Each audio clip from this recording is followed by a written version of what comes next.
Yes, good morning everyone. Yes, today we will continue from question number 6 from assignment, and the chapter is exponent and powers. Exponent and powers. Question number 6 is chapter है exponent and powers. Question number 6, A part. Simplify each of the following. Simplify each of the following.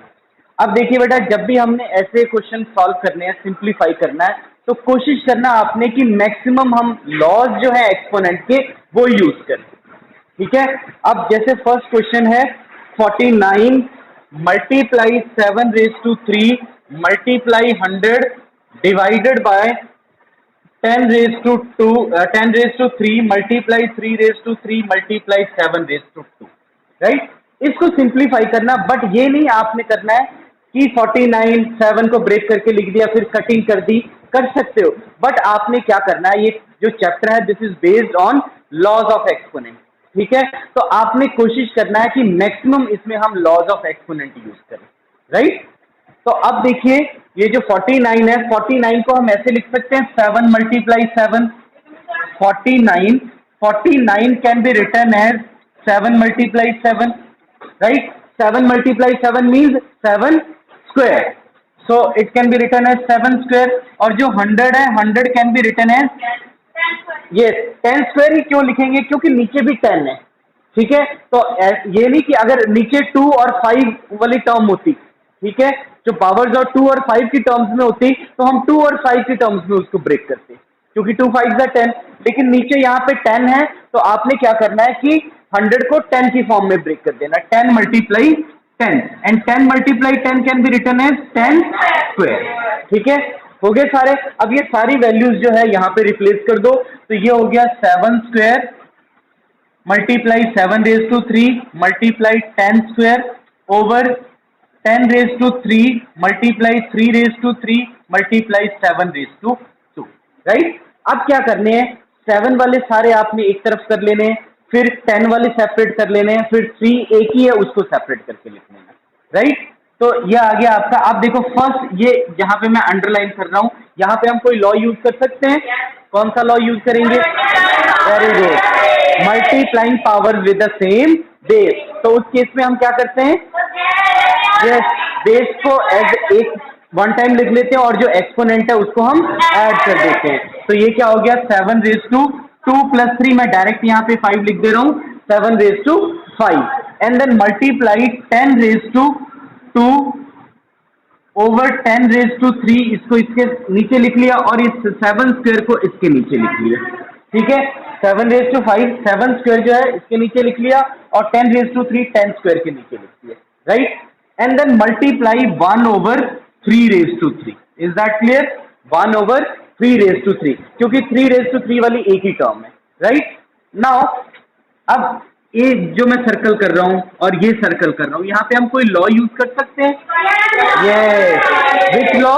Dividing power with the same base. तो उस case में हम क्या करेंगे, जो exponent है उनको सब्ट्रैक्ट. तो 7 raise to 5 minus 2 multiply 10 raise to 2 minus 3 and then multiply 1 over 3 raise to 3. Right. अब 5 माइनस 2 कितना हो गया? 3. तो ये हो गया 7 raise to 3 multiply 10 raise to 2 minus 3 minus 1. Very good. Minus 1 multiply 1 over 10 raise to 3 raise to 3. Right. अब 10 raise to minus 1 कौन सा पावर है? ये power with the, very good, power with the negative exponent. तो जब हम इसको positive exponent में करेंगे तो कैसे लिख सकते हैं इसको? 1 over 10 raise to 1 over 10 raise to 1, मतलब plus 1, simple you can write 1 और simply you can write 1 over 10. ठीक है. तो ये हो गया आपका 7 रेज टू 3 और ये 3 रेज टू 3 इसके नीचे लिख लो, 3 raise to 3 and then multiply 1 over 10. 1 over 10. अब क्वेश्चन में ये कहा है कि simplify each of the following. तो ऐसा नहीं लिखा हुआ आंसर कि उसमें कि write the answer in exponential form.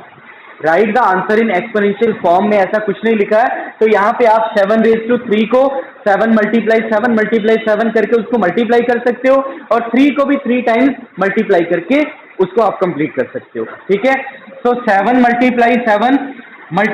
7 over 3 multiply 3 multiply 3 multiply 10. Now what is this value? 7 multiply 7 multiply 7. What is this value? 7 multiply 7.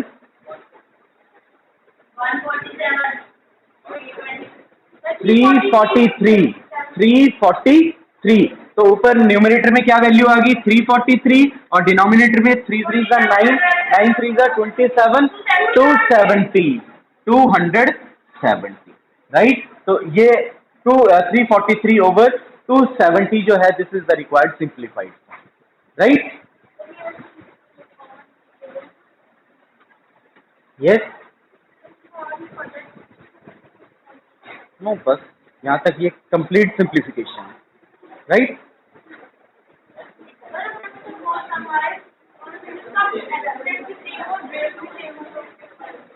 आप कोई भी उसमें लॉ यूज कर सकते हो। अगर किसी क्वेश्चन में आपको ये आए कि एक्सपोनेंट भी सेम है, बेस भी सेम है, तो उसमें आप कोई भी लॉ यूज कर सकते हैं। ठीक है, multiplying power with the same base और multiplying power with the same exponent. इसी तरह डिवाइडिंग वाला केस है, तो उसमें भी आप कोई भी लॉ यूज कर सकते हैं, dividing power with the same base और dividing power with the same exponent, right. Next हम बेटा एक और इसका पार्ट कर लेते हैं, b part.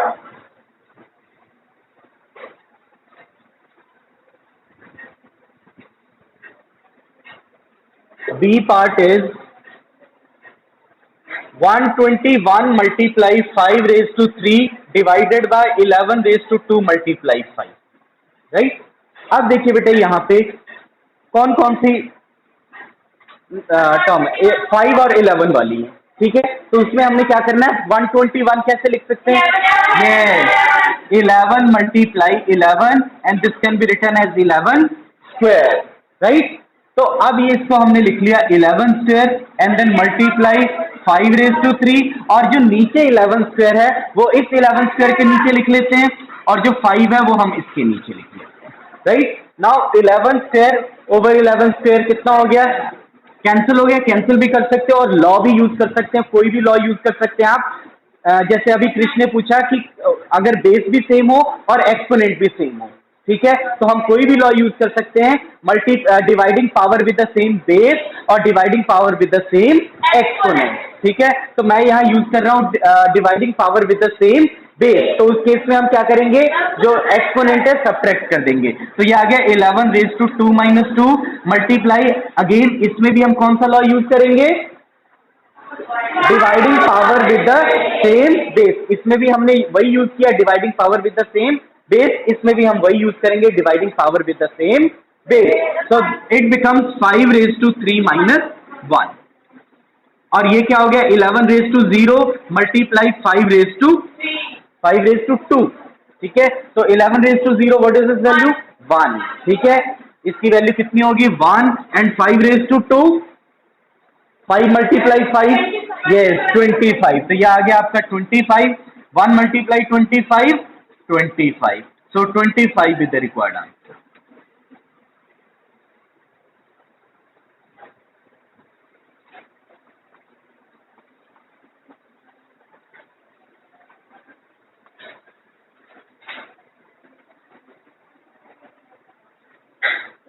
Next question number 7. Next is question number 7. जिनको लॉज जो है एक्सपोनेंट के बिल्कुल क्लियर है, कोई डाउट नहीं है, वो अपने आप जो है साथ साथ में ये क्वेश्चन करना स्टार्ट कर सकते हो। ठीक है, जिनको लॉज में कोई डाउट नहीं है वो साथ साथ में पैरेलल ये क्वेश्चन आप अपने आप करना स्टार्ट कर सकते हैं।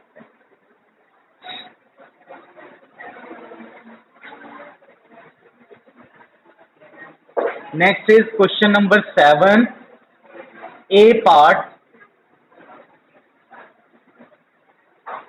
Using laws of exponent, compute each of the following and answer in exponential form. मतलब कंप्यूट करना है, और जो आंसर है that should be in exponential form, मतलब फर्दर आपने उसको इवेल्युएट नहीं करना है या सिंप्लीफाई नहीं करना है, राइट। फर्स्ट है a part 6/7 raise to 3 and then again raise to 4। Yes, now इसमें कौन सा अब लॉ यूज होगा? Very good, which law? Taking power of a power, taking power of a power. तो उस केस में क्या करते हैं कि हम दोनों एक्सपोनेंट को मल्टीप्लाई कर देते हैं। Very good. तो 6/7 raise to 3 multiply 4 and 3 multiply 4 is 12. So this is equal to 6/7 whole raised to 12. Right? So 6 over 7 whole raised to 12 is the required answer in exponential form. This is the required answer in exponential form. Next, B part. B part is 5/9 raised to 3 and then again raised to 6. Now again this is based on the law, yes, taking power of a power, yes। उस case में again हम ये जो दोनों exponent है उनको क्या करेंगे? Multiply. so it becomes 5/9 raised to 3 multiply 6 and this is equal to 5/9 raised to 18. So this is the required answer in exponential form.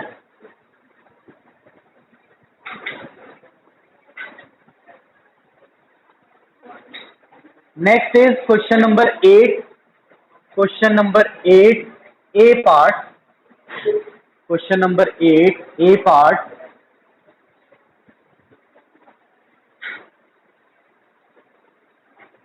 Again same ऐसे ये question, simplify and answer each of the following in exponential form. Simplify करना और answer आपने किस में लिखना है? Exponential form में। तो first we have a part -3/31 raised to 5 multiply -3/31 raised to 4 and then divided by -3/31 raised to 8, right. अब इसमें कौन सा हम लॉ फर्स्ट पहले कौन सा यूज करेंगे? No no no no, yes yes, first नहीं, फर्स्ट दोनों लॉ यूज होंगे। Multiplying power with the same base भी यूज होगा और multiplying power with the dividing power with the same base वो भी होगा। बट फर्स्ट हम कौन सा यूज करेंगे? यस, क्यों dividing power with the same base वाला हम यूज करें? Yes, according to BODMAS rule. तो ये आपने अपने माइंड में हमेशा रखना। अगर यहाँ पे मैं ऐसे ब्रैकेट यूज कर देता तब हम पहले इसमें लॉ यूज करते, multiplying power with the same base, then use dividing power with the same base. लेकिन यहाँ ब्रैकेट, मेन ब्रैकेट नहीं यूज हुई है, तो हम सबसे पहले जो है अकॉर्डिंग टू BODMAS रूल सबसे पहले हम ये डिवीजन वाला पहले सिंप्लीफाई करेंगे, राइट। तो इसमें कौन सा लॉ यूज हुआ? Dividing power with the same base. तो ये हो गया 3 -3/31 raised to 5 as it is and then multiply -3/31। अब इन दोनों के जो एक्सपोनेंट है वो सब्ट्रैक्ट हो जाएंगे, 4 -8 and this is equal to -3/31 raised to 5 multiply -3/31 raised to -4. Now again using law, which law? multiplying with the same base, ठीक है। तो ये हो गया -3/31 raised to 5 प्लस -4 क्या हो जाएगा? -4 ही रहेगा। तो 5 - 4 कितना हो गया? 1। तो ये आंसर आ गया -3/31, -3/31, राइट। तो -3/31 with the required answer.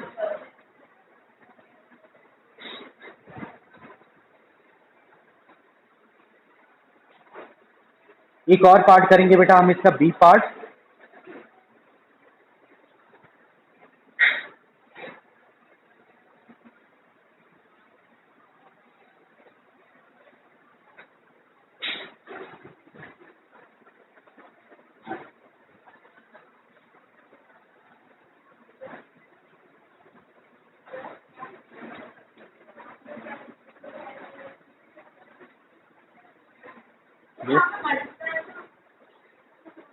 Add किया ना 5 प्लस माइनस 4, तो 5 माइनस 4 ही हो जाएगा ना ये, 5 plus minus 4, so this becomes 5 minus 4 and this is equal to 1, right?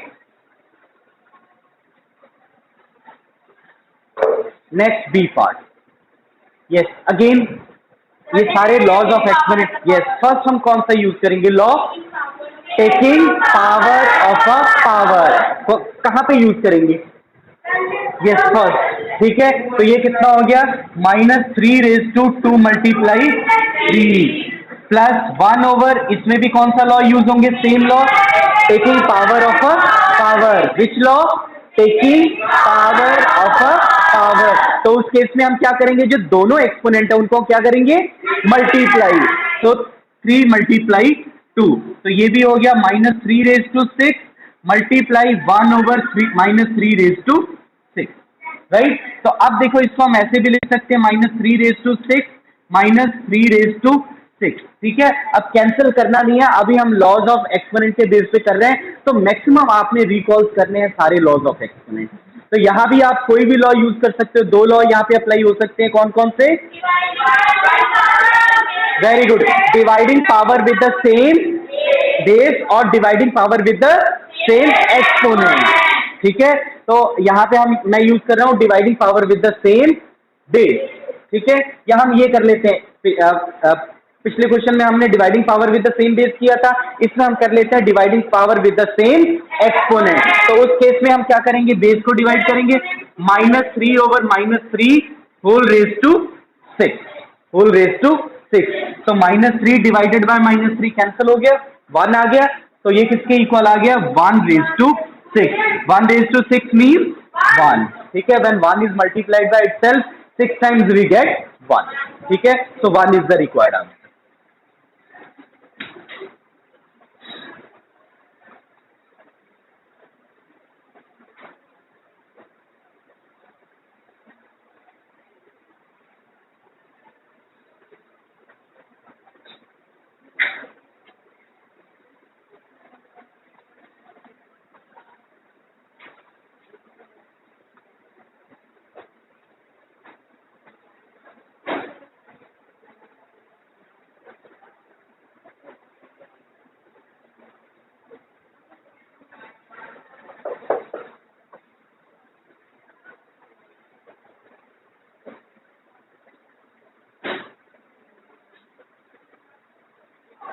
Next start कीजिए बेटा, question number 9.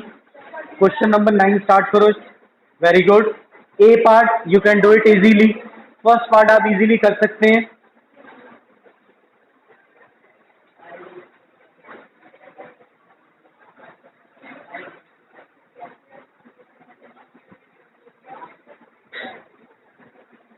Question number 9 a part. Simplify each of the following and express each as a rational number. Express each as a rational number. ठीक है, अब देखिए first question है a part. 2/3^4 multiply 3/4 raise to 2. Right, अब इसको हम separate करके लिख सकते हैं. पहले हम क्या करेंगे? यस, इसको हमने ऐसे लिख लिया 2/4 लिख सकते हैं ना, डिवाइडेड बाय 3/4. कौन सा लॉ यूज हुआ इसमें? Dividing power with the same exponent वाला. तो एक्सपोनेंट दोनों हमने, जो न्यूमरेटर और डिनोमिनेटर दोनों सेपरेट कर दिए. मल्टीप्लाई, इसे भी हम ऐसे लिख सकते हैं 3/2 और ये 4/2. 4/2 लिख सकते हैं, लेकिन अभी भी हम यहाँ पे 4 को ब्रेक कर सकते हैं. 4 कैसे लिख सकते हो आप? यस, 2 का स्क्वायर. 4 को हम लिख सकते हैं 2 × 2 and this is equal to 2 square. तो यहाँ पे जो 4 है उसको रिप्लेस कर दो बाय 2 स्क्वायर. किससे रिप्लेस कर देना? By 2 square. तो ये हो गया 2/4 डिवाइडेड बाय 3/4 मल्टीप्लाई 3/2 ओवर 2/2. और फिर से पहले भी इसका एक्सपोनेंट कितना है? 2. ठीक है, ये वाला हमने इस 4 की जगह रिप्लेस किया. क्या 4 की जगह रिप्लेस किया? 2/2. ठीक है, अब ये 2/2 एंड देन अगेन (2), इसमें कौन सा लॉ यूज हो गया? फिर से taking power of a power. Very good. तो यह आ गया 2 रेज टू 4 और ये 2 रेज टू 4 हो जाएगा, वो हम इसके नीचे लिख लेंगे 2 रेज टू 4 और 3 raise to 2 divided by 3 raise to 4 एक तरफ लिख लिया हमने। ठीक है, अब देखिए इसमें कौन सा लॉ यूज हुआ, कोई भी लॉ यूज कर सकते हैं, dividing power with the same base और dividing power with the same exponent. ठीक है, तो ये आ गया 2 रेज टू 4 माइनस 4, मैंने यहाँ यूज किया dividing power with the same base. ठीक है, तो जो एक्सपोनेंट है वो सब्ट्रैक्ट हो गए और इसमें भी हम यूज करेंगे dividing power with the same base. तो ये हो गया मल्टीप्लाई 3 रेज टू 2 माइनस 4, तो यह हो गया 2 raise to 0 multiply 3 raise to minus 2, 3 raise to minus 2, तो 2 रेज टू 0 की वैल्यू कितनी होगी 1 और आंसर इसमें रैशनल नंबर की फॉर्म में लिखा है। आंसर जो है हमने रैशनल नंबर की फॉर्म में लिखना है, तो 2 रेज टू 0 कितना हो गया 1 और ये है this is the power with the negative exponent, this is the power with the negative exponent. तो इसको पॉजिटिव एक्सपोनेंट में कैसे कन्वर्ट करेंगे 1 ओवर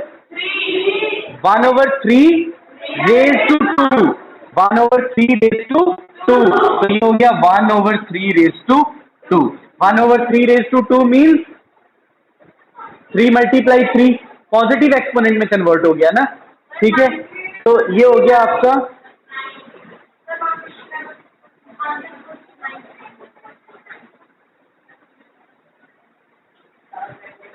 तो इसकी वैल्यू आ गई हमारे पास 2 रेज टू 0 1 और 3 raise to minus 2 1 over 3 raise to plus 2, 3 raise to 2 means 3 multiply 3 and this is equal to 1 over 9।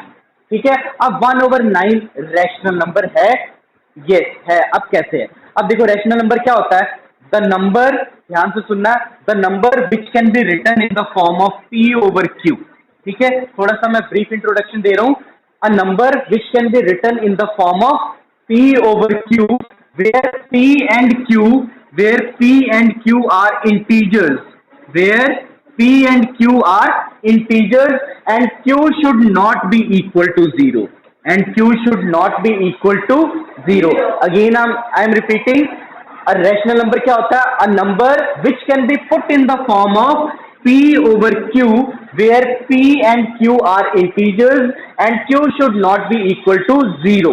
ठीक है, फॉर एग्जाम्पल अगर मैं यहाँ पे लिखूं -1/3, is this a rational number?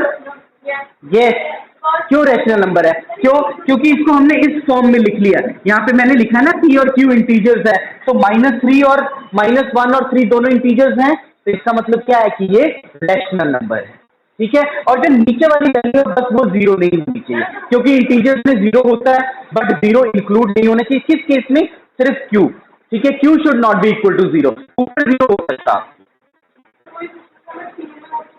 ये क्योंकि 0 divided by any number we get 0। ठीक है, so 0 is also a rational number, क्योंकि 0 को हम कैसे लिख सकते हैं, 0/1 लिख लो या 0/-19 लिख लो या 0/100 लिख लो, कोई भी नंबर लिख लो, 0 divided by any number we get 0। ठीक है, और किसी नंबर को 0 से डिवाइड करेंगे, any number divided by 0 is not defined, any number divided by 0 is not defined, right. तो क्लियर हो गया रैशनल नंबर। ठीक है, तो अब ये 1/9 रैशनल नंबर है। यस, कैसे है रैशनल नंबर? यस, क्योंकि 1 and 9 both are integers and q is, जो नीचे q है, q क्या है यहाँ पे 9, तो वो 0 तो नहीं है, 9 है। ठीक है, इसका मतलब 1 ओवर 9 क्या है, रैशनल नंबर है। तो क्वेश्चन में यही कहा कि सिंप्लीफाई करना है और जो आंसर आपने क्या करना है, write as a rational number, write as a rational number. ठीक है, तो हमने कंप्लीट उसकी सिंप्लीफिकेशन करनी है, एक्सपोनेंशियल फॉर्म में नहीं लिखना है। Is that clear?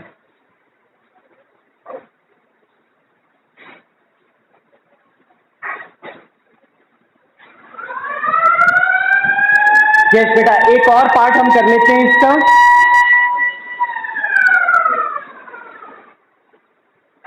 B part is 2/3 raise to 3 multiply 3/5 raise to 4 multiply 7/2 raise to 3, right. अब इसके भी सभी में लॉ यूज करो, dividing power with the same exponent. फिर हम वो सेपरेट करके, जैसे 2 वाले एक तरफ कर लेने हैं, 3 वाले एक तरफ, 7 वाले एक तरफ, ठीक है। उसके बाद हमने फर्दर उसमें लॉ ऑफ एक्सपोनेंट यूज करना, राइट। तो इसे हमने लिख लिया 2⁻³ डिवाइडेड बाय 3⁻3, और this can be written as 3⁻4 over 5⁻4। ये लॉ आपको क्लियर है सभी को, ठीक है। कौन सा लॉ इसमें यूज कर रहे हैं हम? Dividing power with the same exponent. Very good, ये आ गया 7⁻3 डिवाइडेड बाय 2⁻3, ठीक है। तो इस 2⁻3 के नीचे ये 2⁻3 लिख लेते हैं, तो ये हो गया 2⁻3 डिवाइडेड बाय 2⁻3, और 3⁻4 के नीचे ये 3⁻3, ठीक है। और 7⁻3 एज इट इज, क्योंकि वो सिंगल टर्म है। नेक्स्ट ओवर 5⁻4, ठीक है, क्योंकि 7 और 5 दोनों सिंगल सिंगल है और उसके साथ कोई भी पावर नहीं है, ठीक है। तो अब देखिए यहां पे लॉ यूज कर लिया हमने, कोई भी लॉ यूज कर लो, taking dividing power with the same exponent या dividing power with the same base.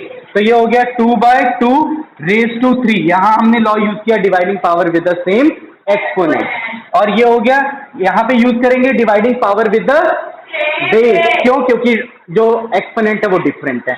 तो ये हो गया 3⁻4 - 3। यहां पे हम कोई भी लॉ यूज नहीं करेंगे, लेकिन आंसर हमने एक्सप्रेस करना है एज ए रैशनल नंबर। तो 7⁻3 को आप 7 को 3 टाइम्स लिख के मल्टीप्लाई करो। 7 मल्टीप्लाई 7 कितनी होगी वैल्यू उसकी? Very good, 343। अभी हमने पिछले क्वेश्चन में किया था 343। एंड 5⁻4, 5 मल्टीप्लाई 7⁻3 हो गया आपका। 7 multiply 7 343, and 5⁻4 means 5 multiply 5 means 625। ठीक है बेटा, किसी को कोई डाउट? नो? यस। अब 5⁻4 कितना हो गया? 625, यहां पर रिप्लेस कर दो 625। नाउ ये 2 से 2 कैंसिल, ये हो गया 1⁻3 मीन्स 1 हो गया, और यहाँ पे 3⁻4 - 3 कितना हो गया? 3 मल्टीप्लाई 343 ओवर 625। अब 343 को 3 से मल्टीप्लाई करो, व्हाट इज दिस वैल्यू? 343